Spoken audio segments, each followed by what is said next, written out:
Graças a Deus, irmãos, agora de volta com os nossos vídeos, inaugurando o nosso leque de temas para esse segundo semestre de 2015. Vamos falar sobre os portões do inferno, projeto Bluebeam, que tem criado uma grande polêmica e uma celeuma no nosso meio. E antes de nós entrarmos dentro dessa pauta, quero aproveitar o ensejo, mandar um grande abraço aí para o meu irmão, o Laércio, a Adriana, minha cunhada, que tem acompanhado já os nossos vídeos, né? E falou, poxa, Daniel, mas você nunca manda um abraço pro irmão, né? Então agora estou mandando um abração para você, Laércio e Adriana, e é um grande privilégio fazer parte dessa família, né? Ter vocês aí perto da gente. Então, mandado aí o abraço, atendendo aos pedidos. Aproveitar também e mandar um abraço pro rapaz que encontrou comigo no shopping, nesse período que eu tirei de férias aí. O rapaz encontrou comigo, eu acabei esquecendo o seu nome, nem sei se chegou a citar o nome, mas quero dar um forte abraço para você pela postura respeitosa, pelo carinho, né? Acabou, desculpa a pressa ali, mas eu estava com a esposa, com o filho, mas acabou conhecendo um pouco da nossa família também. Então um forte abraço para você, venha nos visitar na base, viu? E também não podia deixar de mandar um abraço carinhoso para Carol Viana, da Bahia, mandou um e-mail que me sensibilizou bastante, dizendo que ela já tinha lido Filho do Fogo e ela economizou o dinheiro do lanche da escola, tá? Aquela coisa, escola pública que não dá mais marmita, não dá mais o lanche, né? Então ela economizou dinheiro do lanche que ela gastava na cantina da escola para poder comprar o Filho do Fogo. E ela fez uma projeção que ela teria que economizar muito para comprar o Guerreiros da Luz, o Voz Clama no Deserto. Então ela perguntou se ela poderia já comprar diretamente o Catedral das Sombras, mas ela perderia uma grande lacuna da história, perderia conteúdo de 4 livros, mais de 1000 páginas, então aquilo me sensibilizou e como eu tinha condições para isso, presenteei a Carol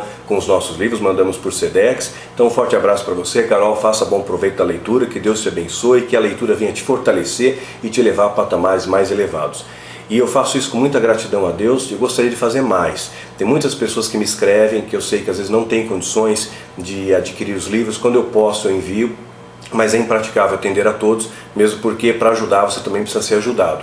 Então aí fica mais uma vez o desafio, querido, quanto mais você soma, quanto mais você investe nessa trincheira, mais recursos nós temos para investir no reino, investir nas vidas, que afinal de contas é o maior patrimônio da igreja, né?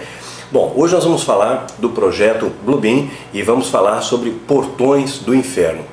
Quero iniciar com uma reflexão. Em 2008, em setembro de 2008, foi publicado um artigo num jornal britânico de psicologia inteligente, um estudo desenvolvido por um psicólogo chamado Richard Lynn.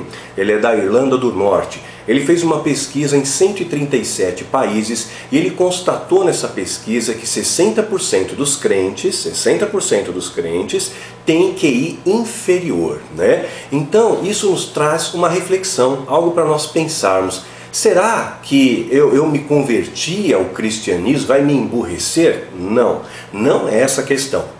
Tanto é que eu jamais, nesses vídeos, eu subestimo a sua inteligência. A gente procura apresentar conteúdos sólidos, papo cabeça, conteúdos profundos para expandir o seu conhecimento. Mas a leitura que eu faço dessa estatística é a seguinte: hoje nós temos a tendência de seguir a manada. Então se está todo mundo indo nessa direção, logo esse deve ser o caminho certo. Então aquele Maria vai com as outras, sabe? Aquela questão de você seguir o que está todo mundo fazendo, achando que o que a maioria faz é o certo. Então essas pessoas muitas vezes são massas de manobra, é fácil de manipular. E aí fica mais uma vez o incentivo para que você busque o conhecimento, que é o povo de Deus perece pela ausência do conhecimento da palavra de Deus, porque aí você vai poder colocar em xeque, né, o que é verdade, o que é mentira, o que é fato, o que é boato, o que é mito, o que é real, né, vai separar a alma de espírito, né, e isso é muito importante para o crente ter esse discernimento, mas esse discernimento ele é fruto de conhecimento. Então fica aqui o incentivo, busca conhecimento e nem sempre a voz do povo é a voz de Deus, nem sempre, lembra que todos gritaram em uníssono, né? Crucifica, clamando a crucificação de Jesus Cristo, né? Então fica aqui essa questão para você pensar, não vá atrás da maioria, nem sempre onde a maioria está indo quer dizer a verdade. Então eu lembro que quando eu era criança, eu tinha um desejo de ser diferente. Você já pensou nisso? Você já gostaria de ser diferente da multidão? De não ser apenas um número do meio da massa? De fazer algo que te destaque? algo que faça com que você aprenda mais, com que você tenha uma nova perspectiva do mundo ao seu redor. Sabe aquela questão de quanto mais alto a gaivota voa, mais longa é a sua visão? Quanto mais você se eleva na montanha do conhecimento, maior é a sua visão, maior a sua perspectiva do mundo à sua volta, amplia os seus horizontes, aumenta o seu conhecimento e a sua edificação.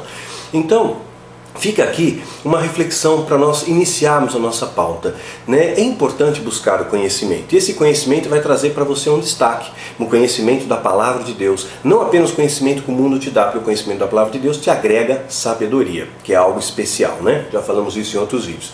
Então, eu sempre desejei ser diferente.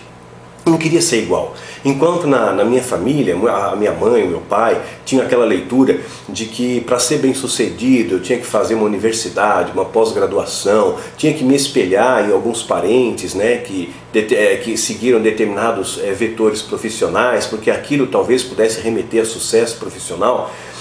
Aquilo não fazia eco no meu coração.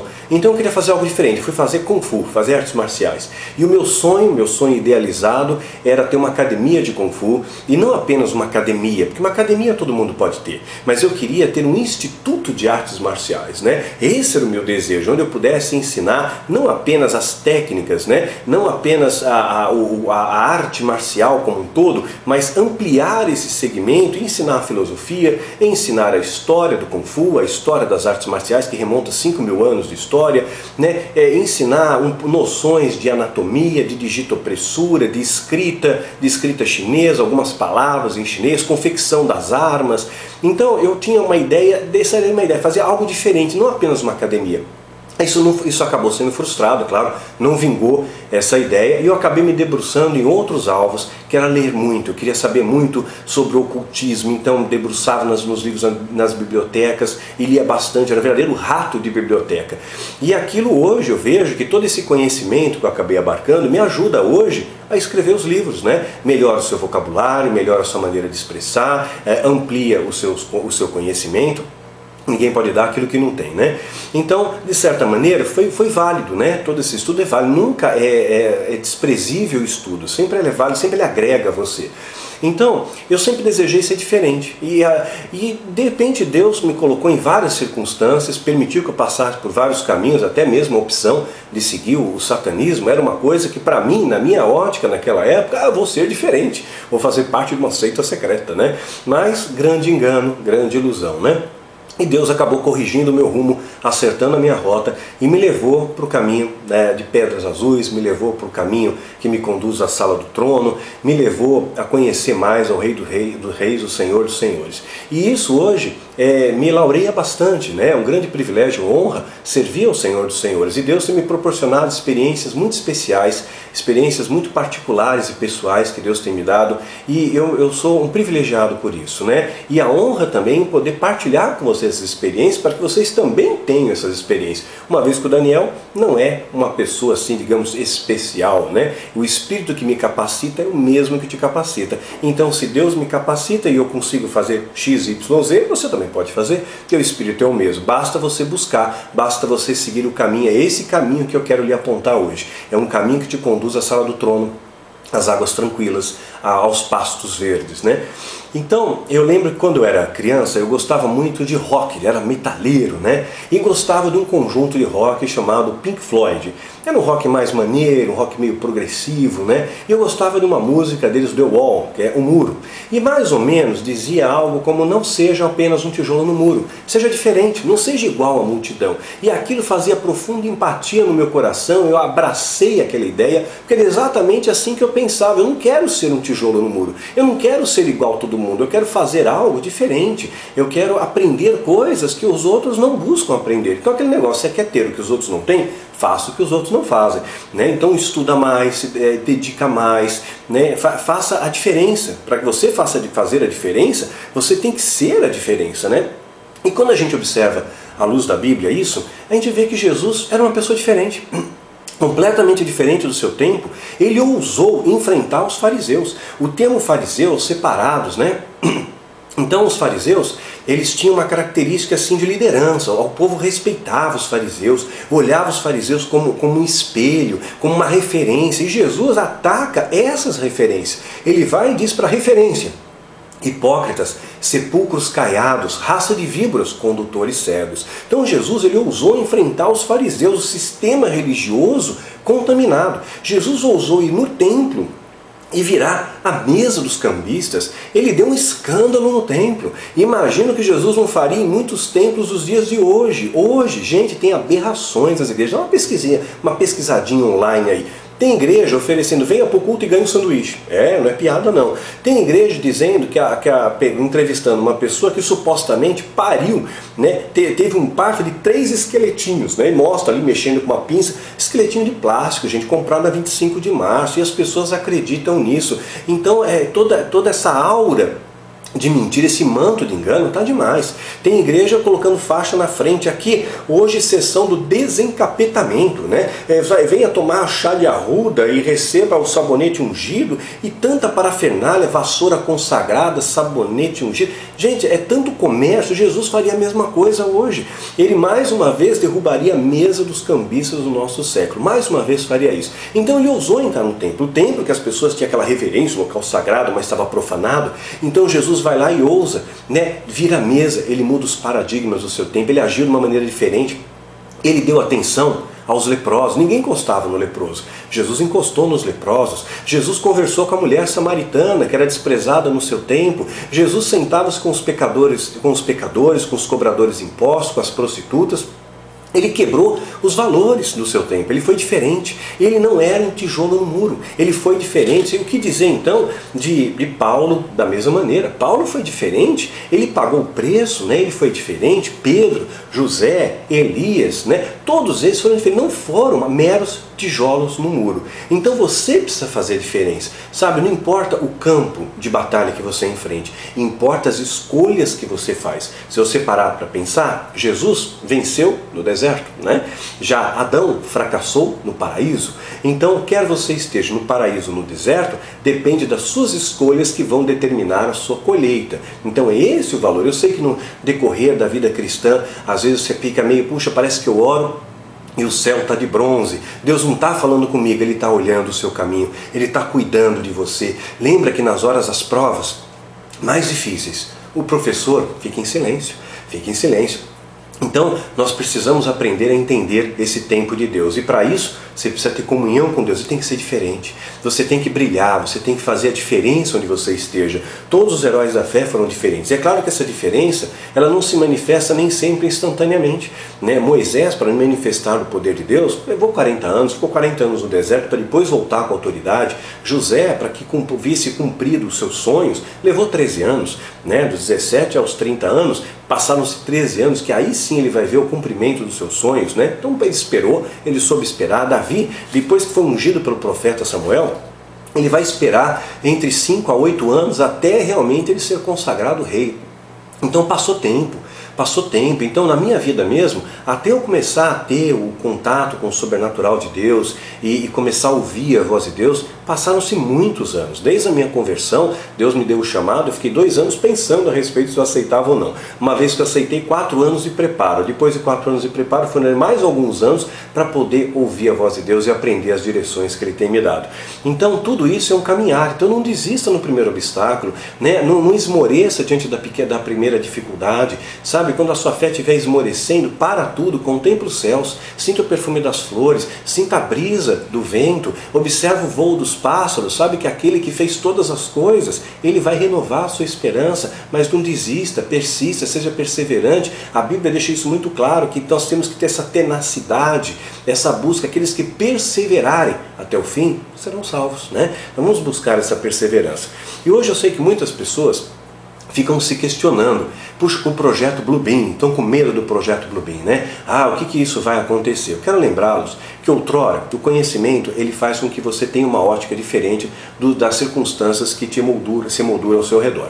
Então, antigamente, o homem ele tinha medo do fogo, o homem achava que a lua e o sol e as estrelas eram deuses, porque ele não tinha conhecimento. Quando ele tem o conhecimento, ele encontra uma explicação, ele vê que aquilo eram meros fenômenos naturais. Então ele deixa de olhar aquilo como uma divindade, como algo sobrenatural, e ele encara aquilo como algo natural, porque na verdade né? E será que esse projeto Bluebeam? O projeto Bluebeam diz mais ou menos o seguinte, sumariando aqui em poucas palavras. que satélites espalhados na órbita terrestre vão espalhar feixes de laser e vão produzir imagens holográficas nos céus. E aí poderia simular o arrebatamento, poderia simular a volta de Jesus, poderia inclusive favorecer a unificação das religiões para preparar a vinda do tal Maitreya e tantas outras coisas. Inicialmente disse também que esse projeto foi criado para fins militares, então o objetivo era desenvolver esquadras de aeronaves que iam sobrevoar ao território adversário, e o adversário ia ver um monte de avião, ia ficar assustado e ia se render mais facilmente. Só que tem uma pequena falha nessa tese. Quando você pensa no sistema de radar, o radar ele tem um sonar, ele tem que bater no objeto sólido e volta com a informação. E no holograma não é sólido, então o holograma não emite ondas de radar. Então seria uma coisa estranha aí, quer dizer, diante de tanta tecnologia, você querer enganar as pessoas produzindo imagens holográficas, eu acho um pouco estranho, né? Mas eu vou falar isso um pouquinho mais adiante. Ligado a isso, muitas pessoas estão preocupadas com o HAARP, né? As ondas eletromagnéticas que podem influenciar o seu comportamento, o seu pensamento, o clima, né? Os rastros químicos que a gente fala também, inclusive no seminário de escatologia, que talvez estejam espalhando doenças como a síndrome de Morgellons, e talvez estejam espalhando dióxido de ferro para favorecer a propagação das ondas HAARP. Então tem uma série de especulações, o receio do biochip. E o que falar então do ano 2017? Se você assistiu a nova versão do filme Exterminador do Futuro, o Schwarzenegger, né, acabou aparecendo novamente, eu acabei assistindo para ver, isso remonta à minha infância, acabei vendo ali de novo, e o Exterminador do Futuro ele viaja para o ano 2017, quer dizer, com tantas datas para serem escolhidas, ele escolheu a data 2017. 2017 também vai dar 70 anos depois que Israel torna-se nação, formando aquele contexto de 70 anos que remete a uma geração. Quando Jesus diz, olha, não vai passar essa geração sem que essas coisas aconteçam, então fazendo alusão à figueira é ilusão a Israel, assunto também que a gente desdobra melhor no seminário de escatologia. Então 70 anos daria 2017. Não, Daniel, errou a conta, 2018, mas aí você tem que ver um vídeo nosso chamado Um Grito no Meio da Noite. O calendário de Deus tem 360 dias o ano e não 365 dias. Então, por a pauta nesse calendário de Deus, vai dar 2017 e não 2018. 2017 também é o alvo para que os americanos introduzam a tecnologia do biochip na população. Eu tenho um documentário que nós mostramos no seminário de escatologia que também fala a esse respeito. 2017 também vai começar a governar o 45º presidente norte-americano, 549, o que vai concatenar com os planos da Irmandade. Ou seja, vai ter o start quando começar o 45º presidente norte-americano a governar. Eles imaginavam até que poderia ser 2013, mas Obama foi reeleito. Então foi reconstruída essa tese, o alvo é o 45º presidente norte-americano. Então estabeleceu-se a data de 2017. Talvez também em 2017 tenhamos o 8º rei, depois do Tratado de Latrão, né, vai contando ali, o 8º rei seria o próximo Papa, né, não o Francisco, mas o que viria depois é isso. O próprio Francisco chegou a argumentar que talvez o reinado dele não dure muito tempo, ele está com um problema de saúde. Será que em 2017 já teremos outro Papa, que seria o 8º rei, cumprindo uma profecia de Apocalipse? 2017 também é uma data do jubileu profético. Muitos rabinos, muitos judeus esperam essa data com ansiedade que alguma coisa vai acontecer. Né? E por que 2017? Porque está contando aqui a data de 1967, que foi depois da Guerra dos 6 Dias, Jerusalém é anexada ao Estado de Israel. Então aquilo para eles foi uma coisa muito especial e logo depois, 50 anos disso, jubileu profético, 2017 de novo. E o que dizer então dessa quatríade de luas de sangue que estamos vivendo? A próxima lua de sangue vai ser em setembro de 2015, ela vai concatenar exatamente, está alinhada com a festa dos tabernáculos em Israel. E será que mais alguma coisa vai acontecer? Muitos judeus têm uma expectativa que algo vai ocorrer. Será que vai mudar alguns sistemas de governo? Talvez até no nosso país? O que será que vai acontecer? 2019 está previsto uma colisão com a Terra, há uma possibilidade disso, não é uma certeza, não é uma afirmação, mas é uma possibilidade de um cometa, um meteoro que está vindo em direção à Terra, de chocar-se com o nosso planeta em fevereiro de 2019. Ele foi dado o nome dele de NT7 e pelo brilho dele deve ter aproximadamente 2 km de extensão. O impacto dele quando ele atingir o nosso planeta vai estar a 100.800 km por hora. 100.800 km por hora. É um impacto violento de um um asteroide de 2 km de comprimento que pode destruir um continente inteiro. Se cair no mar, as ondas vão ser enormes também. Então, diante de todo esse cenário, o que é que o cristão faz? Qual é a nossa posição? O que a gente faz diante disso, Daniel? Agora eu estou com medo do Blue Beam. Blue Beam está chegando aí, o que vão fazer? Quero lembrar a vocês que Paulo, ele não foi enganado. Quando tinha aquela mulher com espírito de adivinhação que foi seguindo Paulo, por um momento ele estava até aparentemente sendo enganado ali, mas de repente Deus enche ele de discernimento. O Espírito Santo que está em você, que está em mim, nos dá algo chamado discernimento. E Paulo, por discernimento, falou para a mulher: sai dela, demônio. O demônio não falou em voz grossa, o demônio não rodou, o demônio não caiu.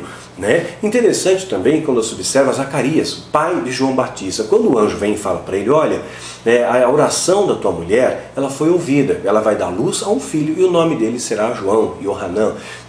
E vai dizer: ela não vai beber vinho nem bebida forte, mas será cheio do Espírito Santo desde o ventre materno, aquela coisa toda. Zacarias, ele sabia, ele era um sacerdote, era um homem de Deus, tinha intimidade com Deus. Ele sabia que aquele era um anjo. E mesmo que Satanás possa se transformar no anjo de luz, ele teve discernimento e saber que aquilo ali era uma manifestação genuína, autêntica, legítima de um anjo de Deus. Não era uma fraude, não era ali o diabo tentando enganá-lo. Ele percebeu, porque essa intimidade com Deus faz com que você perceba quando as coisas são de Deus e quando não são de Deus. Por isso que esse conhecimento de Deus te dá discernimento. A mesma coisa quando a gente observa Maria.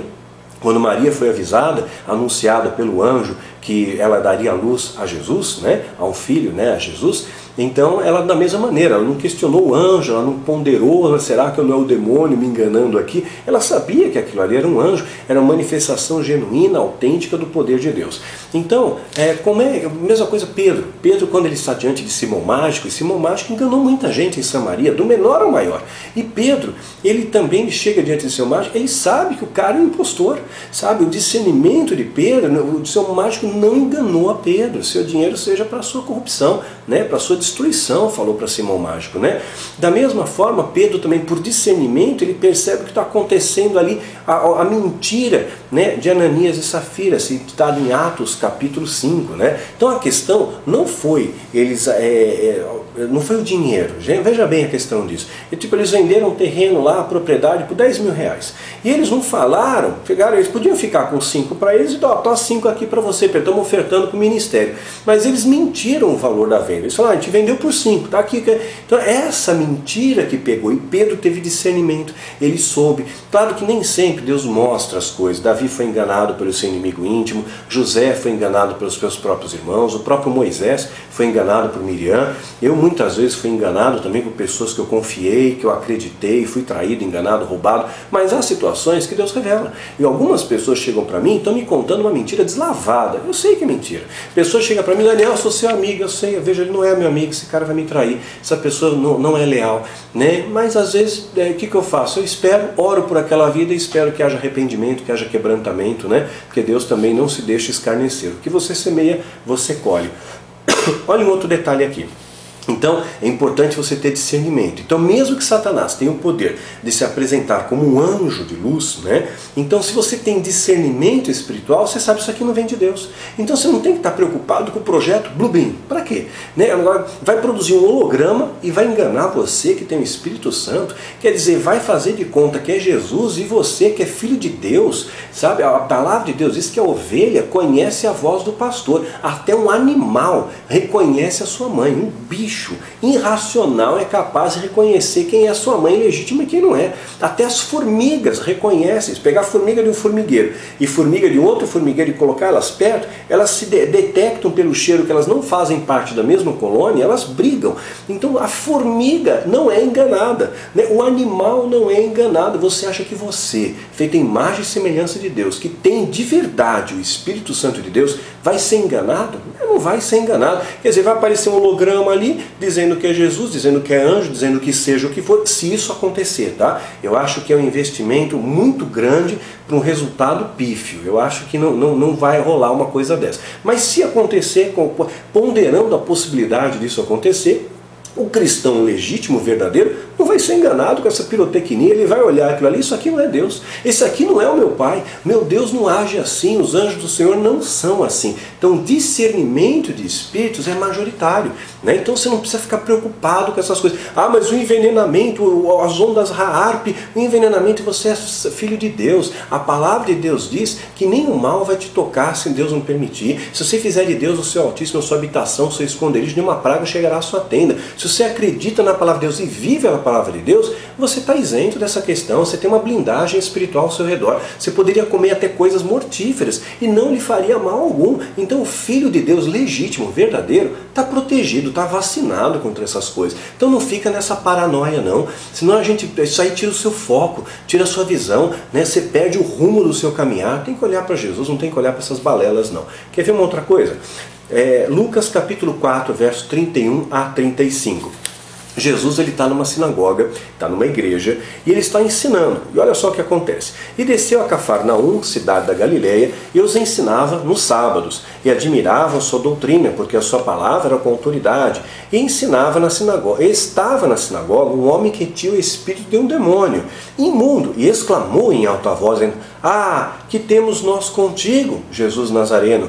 Vieste a destruir-nos? Bem sei quem és, o Santo de Deus. E Jesus repreendeu, dizendo: Cala-te e sai dele. O demônio, lançando por terra no meio do povo, e saiu dele sem lhe fazer mal. Então olha aqui, o demônio estava dentro da igreja, estava na igreja. Você acha que hoje não tem demônio na igreja?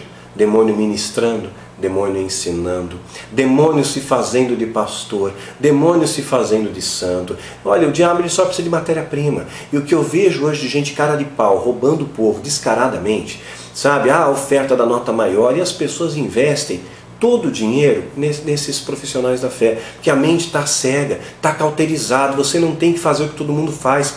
Seja um tijolo fora desse muro, brilhe, faça a diferença como Jesus fez, ouse virar a mesa dos cambistas, ouse desafiar os fariseus do nosso século, dizer: você está errado, e se não houver arrependimento você vai para o inferno, sabe? Vamos ter a ousadia de Elias, a coragem de Davi, a simplicidade de José, porque você é trabalhador da última hora, como diz Mateus capítulo 20, e daí significa que a unção é a mesma, a paga é a mesma, essa autoridade está sobre você, está sobre mim, você tem que tomar posse dela. Então o demônio estava na igreja. Quando Jesus estava ensinando, aquilo incomodou o demônio, incomodou. A luz incomoda as trevas e o demônio se manifesta. Detalhe, Jesus não ficou batendo papo com o demônio. Demônio, qual é o seu nome? O inferno está muito quente, ele não perdeu tempo com isso. Cala-te e sai dele. Acabou. É essa autoridade que você tem que exercer. Então a luz, ela tem que incomodar as trevas. Olha, em 18 anos de ministério, em 1000 locais que eu já visitei, mais de 1000 por esse Brasil e alguns fora do Brasil também, nunca houve manifestação demoníaca, nem um seminário nosso, nem um curso,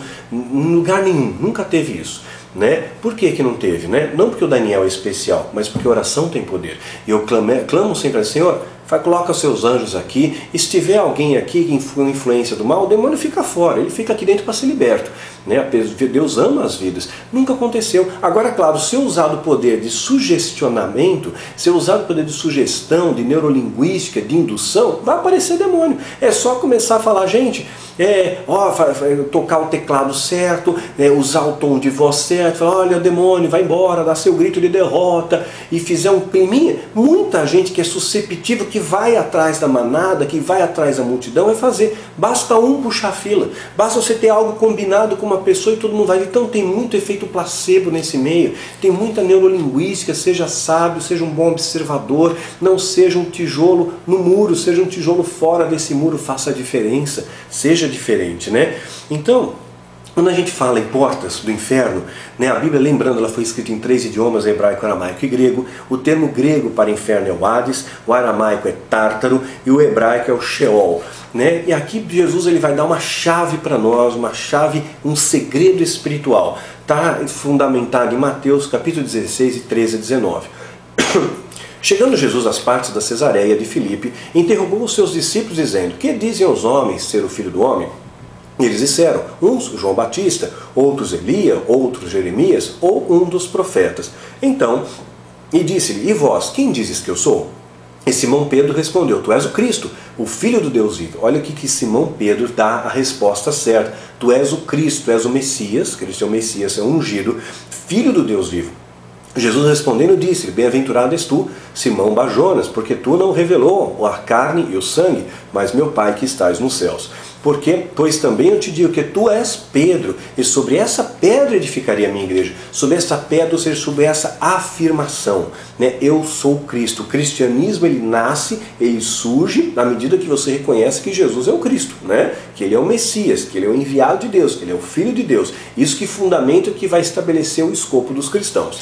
E as portas do inferno não prevalecerão contra ela. Então significa, sobre essa pedra, sobre essa afirmação, Jesus é o Cristo, e as portas do inferno não vão prevalecer. Eu te darei as chaves do reino dos céus, e tudo que ligares na terra será ligado nos céus, e tudo que desligares na terra será desligado nos céus. Então, mediante essa condicional, isso lhe concede um poder de ligar no céu e desligar no céu, de ter a chave do reino dos céus, e ter acesso à sala do trono, se você fizer de Jesus o Cristo a sua pedra fundamental da vida, né? E aí sim as portas do inferno não vão prevalecer, não vão prevalecer. E o que acontece hoje? Será? Porta é divisão, né? É divisão, então é separação. Então significa que a luz e trevas não se misturam. Então as trevas não vão entrar onde tem luz, onde você está fundamentado com esteio na verdade, que é Cristo, né?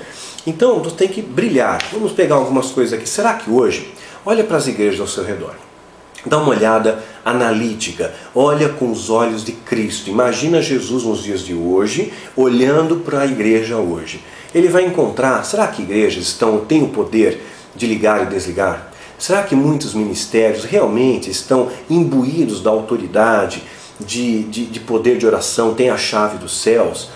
Então a gente começa a observar que o que Jesus ensinou, o que fundamenta o cristianismo. Jesus ensinou perdão, o arrependimento, Jesus ensinou amor, ensinou fé, ensinou esperança, ensinou comunhão e santidade, né? Então esses valores que Jesus nos ensinou, não é isso? Então se você está dentro desses valores, você está dentro do cristianismo e tem Cristo como pedra fundamental.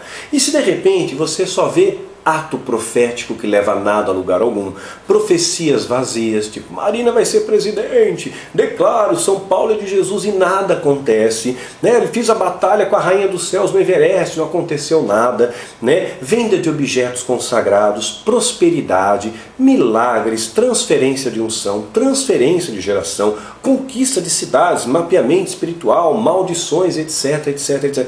Será que essa igreja que hoje prega esses preceitos tem como fundamento a Cristo? Será que de fato eles estão espelhando os ensinamentos de Cristo? Jesus não fez ato profético, Jesus não vendeu objeto ungido e consagrado, Jesus não falou sobre prosperidade, Jesus ele não fazia milagres em troca de dinheiro, Jesus ele não passou transferência de unção ou transferência de geração, ou não procurou fazer conquista de cidades, ele conquistava vidas, né? Ele não falou sobre mapeamento espiritual e ele quebrou a cadeia das maldições. Então é completamente antagônico, oposto ao que Jesus ensinou. Então se essa igreja ela tem como Cristo fundamento sobre essa pedra, sobre essa afirmação, eu vou fundamentar a minha igreja, e essa igreja não apresenta os valores de Cristo, as portas do inferno prevalecem sobre a igreja. Os demônios entram na igreja, os demônios influenciam as pessoas, influenciam as vidas, e o povo perece. Você vê hoje as pessoas crentes doentes, crentes sem Cristo, crentes frios, vazios, egoístas, avarentos, invejosos, ou seja, dando muita matéria-prima para o diabo agir, porque não tem como esteio a Cristo, né? Não tem como esteio a Cristo. Cristãos sem Cristo, exatamente como fala um livro chamado Cristianismo Diabólico, que eu já indiquei para vocês lerem também. O que Jesus ele fala a respeito dos fariseus, que eram os doutores da lei, hein? Mateus 15, 7, hipócritas, hipócritas. Bem profetizou Isaías sobre vós, denunciando: esse povo me honra com seus lábios, mas seu coração está longe de mim. Em vão me adoram, ensinando doutrinas que não passam de regras criadas por homens. Sabe qual é o texto de Isaías que fala sobre isso? Isaías 29, 13. Visto que esse povo se chega a mim apenas com palavras sem altitude, que me honra somente com o mover dos lábios, enquanto o seu coração está muito distante da minha pessoa, e a adoração que me prestam é constituída tão somente de regras e doutrinas criadas por homens, rituais que levam nada a lugar algum, atos proféticos que não resultam em nenhuma coisa, prosperidade, doutrina da prosperidade, evangelho da transferência de unção, e unção do leão, unção do camelo, e um monte de bobagem aí, gente. isso daqui está defraudando valores, e a Bíblia já fala. Falam de Jesus, mas não vivem a Jesus. Falam de Cristo, mas não vivem a Cristo. O profeta Miqueias fala sobre isso também. Miqueias 3:11. Os teus chefes dão sentenças por suborno. Parece tão atual isso, né? Sentenças por suborno. E os teus sacerdotes ensinam por interesse, profissionais da fé, né? E os teus profetas adivinham por dinheiro, ou seja, falam aquilo que o povo quer ouvir. Adulam as pessoas que têm mais dinheiro, profetizam por dinheiro, fazem adivinhações por dinheiro, negócio, mercadores da fé. E ainda se encostam no Senhor dizendo, não há o Senhor no meio de nós, nenhum mal nos sobreviverá. E essas pessoas profissionais da fé não têm a ousadia, a cara de pau, de dizer que são cristãos, de dizer que são pastores, que são bispos, são até apóstolos. Nós já falamos sobre apostolado, dá uma olhadinha no vídeo O Segredo por Trás da Cortina, você vai entender um pouco melhor isso. Então, será que uma igreja que está corrompida, que não vive os valores de Cristo, ela não tem o poder contra o inferno. Não adianta dizer que vai tirar o demônio de você, porque o demônio está lá. O demônio está dentro da igreja, estava na sinagoga quando Jesus entrou, estava na sinagoga. O demônio está na igreja, porque na igreja muitas vezes tem um hospedeiro para ele. O demônio só fica quando ele se sente confortável, ele faz o seu ninho ali. E a sinagoga, antigamente, na época de Jesus, estava contaminada. Jesus diz que os líderes eram hipócritas. Raça de víboras, sepulcros caiados. Então o local onde eles ensinavam estava contaminado. E o povo estava sendo enganado. Corria de nada a lugar algum. Eram apenas gado da manada. Eram apenas tijolos no muro. E Jesus ousou ser diferente, fazer a diferença. Vou apontar um caminho para vocês. Eu sou o caminho, a verdade e a vida. Esse caminho é estreito. Não é um caminho largo. Não é um caminho onde cabe muita gente para passar. É um caminho estreito. É um caminho mais difícil. Sabe? Se você quer chegar em algum lugar rápido, vai sozinho, faça as coisas da sua veneta. Quer chegar longe? Vai em grupo. E Jesus nos ensinou essa comunhão. Nós precisamos ter comunhão entre nós, precisamos orar uns pelos outros, suportar as cargas uns dos outros, somar as forças, dividir os fardos. Isso é igreja, isso é bíblico. E muitas vezes eu vejo hoje um evangelho egoísta, um evangelho avarento, onde ninguém quer ajudar ninguém, onde a pessoa tem inveja do sucesso do outro, onde um quer ser o outro, um quer puxar o tapete do outro. E gente, Jesus é amor. E cadê o amor no meio do nosso povo? Onde é que está indo o amor? Vemos um tempo que o amor está se esfriando. Nós temos que resgatar valores. Há um remanescente fiel, há tijolos fora do muro, há tijolos fora. Seja você um desses, seja você fazer a diferença, não seja igual a todos, Faça a diferença, porque esses que ousaram ser diferentes, Moisés, Paulo, Elias, Eliseu, eles deram direção ao povo, eles deram norte para o povo, eles ensinavam o povo, e poucos que fizeram a diferença para muitos. Seja você um desses também, seja você a referência positiva. E onde é que está essa igreja, Daniel? Onde é que existe essa igreja que realmente vive a Cristo? Atos 7,48. Mas o Altíssimo não habita em templos feitos por mãos de homens, como diz o profeta. Não habita em templos feitos por mão de homens. Sabe o que isso significa, querido? Que às vezes você vai escutar alguma coisa e dizer, vem aqui, venha na minha igreja, porque Deus aqui tem um milagre para você, porque nesse templo aqui Deus está falando. Só que a Bíblia diz que Deus não habita em templos. O templo, na época de Jesus, estava corrompido, Deus não estava lá, tinha comércio, tinha mercadores da fé, Jesus expulsa os mercadores. Então Deus está onde você está com Ele de fato. Deus não está em local que você não o honra, e nem sempre Deus vai estar em templos. Não fica preso nisso. Deus, Ele fala com você na sua casa, fala no metrô, fala no ônibus, fala na rua. Deus fala com você. Como é que a Bíblia diz? Quer falar com Deus? Vai no templo. Não. Quer falar com Deus? Tranca a porta do seu quarto, fecha no aposento, dobra o joelho e fala com seu pai. É isso que a Bíblia nos ensina. Quer falar com Deus? Aonde quer que você esteja, se ajoelhe e ora. Jesus, quando ele esteve lá, ele tinha dificuldades, ele tinha que tomar uma decisão, ele subia no monte, ele não ia para o templo, ele ia para o monte para buscar a Deus. No momento de aflição, ele se ajoelha, ele ora. Pai, se possível, faça de mim esse cálice, contudo seja feita a tua vontade, não a minha. Ele orou no momento de dificuldade, ele falou, eu tenho que ir no templo para orar, porque lá que tem o poder, eu tenho que ir no monte, eu tenho que ir no quarto, é qualquer lugar. Jesus orou diante da multidão quando ressuscitou Lázaro. Pai, eu sei, o Senhor sempre me escuta, mas agora eu vou orar para que todos eles reconheçam a autoridade que está em mim, e dá ordem para Lázaro ressuscitar. Orou diante de todos. Então você pode orar em qualquer lugar, Deus fala com você, porque você tem a chave da sala do trono. O que você ligar na terra está ligado nos céus. Você é templo do Espírito Santo. Jesus tabernaculou em nós, está em nós o Espírito Santo, E você tem que viver a Cristo. Vivendo a Cristo, você vai ter o poder de Cristo, né? 1 Coríntios 3,16. Não sabeis vós que o templo de Deus, que é o Espírito de Deus, que habita em vós? Então, Deus habita em mim, Deus habita em você. Você é um templo. Você faz isso. Se você realmente for templo santo, viver o cristianismo e colocar de Cristo a sua pedra fundamental na sua vida, no seu caminhar, na sua trilha, o inferno não prevalece. Claro que você vai passar luta, vai passar dificuldade, não estou passando uma postura triunfalista, né? Jesus disse que teremos aflições, toma a tua cruz e me segue. Eu mesmo passei muitas lutas, muitas dificuldades para aprender alguns princípios espirituais. No início, o demônio entrava na minha casa, matava os meus animais, mas eu fui aprendendo mais a orar, a jejuar, a me consagrar, a fechar as brechas. Então a fé é aquele músculo que precisa ser exercitado, né? E hoje, posso dizer que a gente vive mais de 10 anos em paz, tenho uma família maravilhosa, me dou super bem com a minha esposa, com meu filho.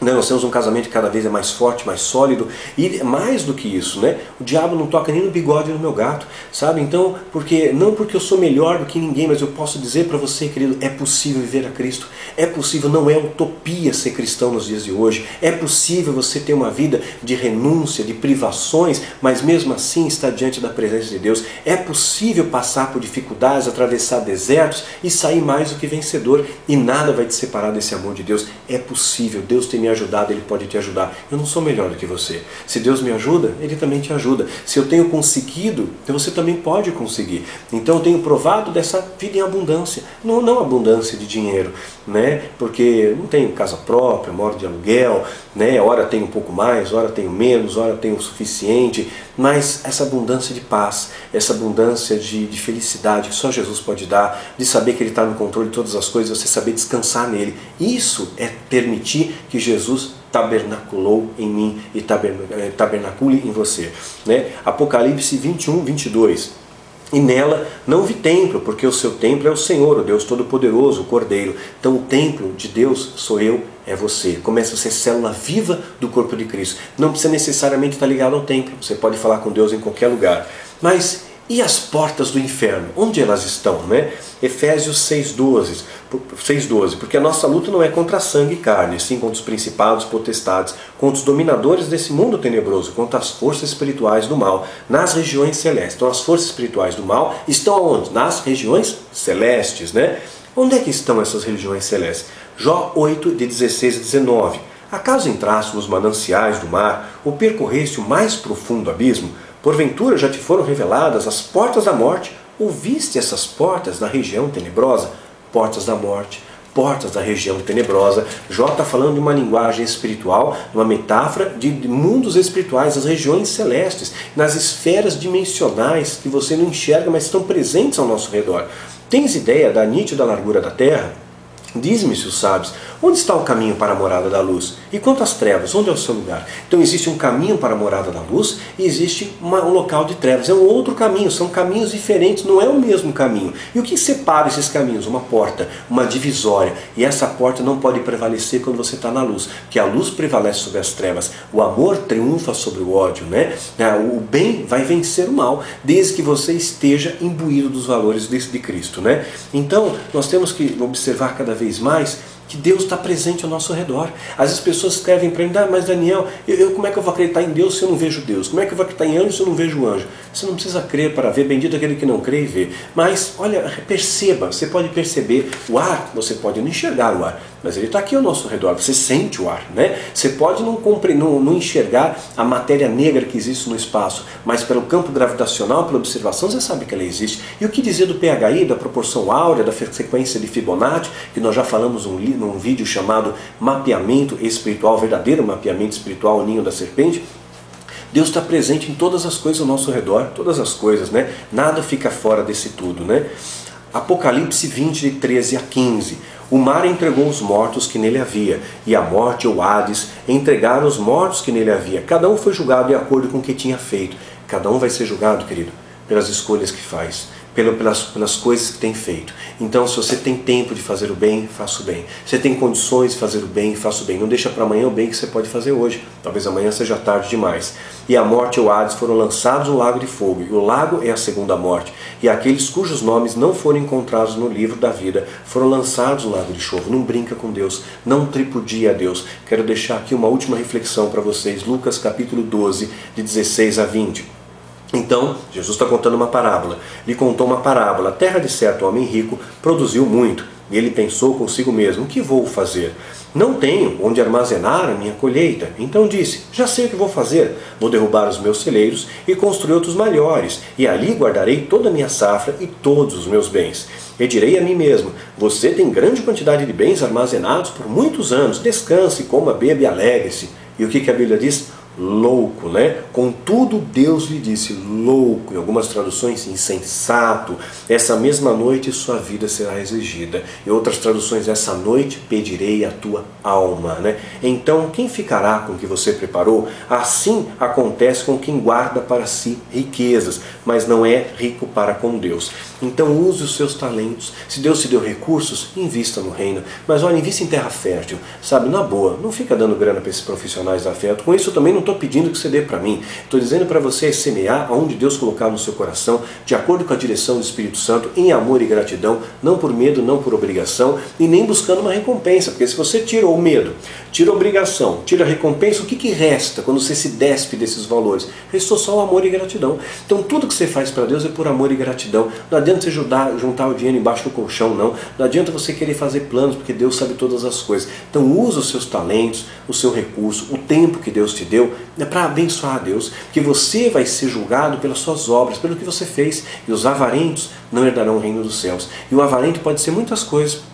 Pode ser um avarento do tempo, um avarento dos seus talentos, pode ser uma pessoa orgulhosa, soberba. Então, procura lapidar o seu caráter, que realmente você permita que Cristo habite no seu coração, seja tempo vivo desse Deus, né? E por onde você caminhar na terra, como cidadão dos céus, que as pessoas possam ver em você uma referência, né? O mundo hoje precisa de referência, o mundo cansou, o mundo está enfadado de profissionais da fé, de mercadores da fé, de pessoas que tratam o evangelho levianamente. O mundo deseja e anela pessoas que caminham na terra como cidadão dos céus. O mundo busca homens e mulheres, de fato, segundo o coração de Deus. Seja você essa referência positiva, querido, né? Eu desafio você a percorrer esse caminho. Eu posso garantir, é possível.